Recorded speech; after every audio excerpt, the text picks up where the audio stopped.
ఉంది అంటూ ఆమె ఒక ప్రకటన చేసుకున్నారు. ఒక నియంత్రణ నేను ఇక్కడికి వచ్చి గద్దె దించాను అన్నారు. నిజంగా ఆమెను చూసి ఓట్లు అందరూ కాంగ్రెస్కి వేశారు లేదంటే అప్పుడు ఆమె ఇంకా కాంగ్రెస్లో చేరలేదు. కాకపోతే ఆమె చెప్పిన వెర్షన్ ఏంటంటే కొంత ఓట్లు నేను చీల్చే ప్రయత్నం చేశాను, కానీ అసలు ఆమె పోటీయే చేయలేదు అసలు అక్కడ.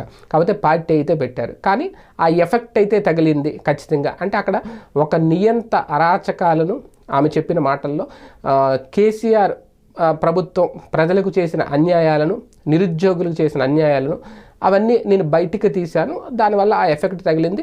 ఖచ్చితంగా కేసీఆర్ ఓడిపోవడానికి తానే కారణం అంటూ చెప్పుకొచ్చారు. అలాగే ఆంధ్రప్రదేశ్లో కూడా ఆమె మొదటి నుంచి చెబుతున్న మాట, ఆమె పీసీసీ అధ్యక్షురాలుగా కాంగ్రెస్లో చేరిన తర్వాత కడపలో అయితే సీరియస్గా దృష్టి పెట్టారు. పులివెందుల్లో జగన్మోహన్ రెడ్డి గారి మెజారిటీ తగ్గింది. గతంతో పోలిస్తే 90,000 పైచిలికి మెజారిటీ తెచ్చుకున్న జగన్మోహన్ రెడ్డి గారు ఇప్పుడు 60,000కే పరిమితం అయ్యారంటే దాదాపు 30,000 మెజారిటీని ఆయన కోల్పోయారు. అది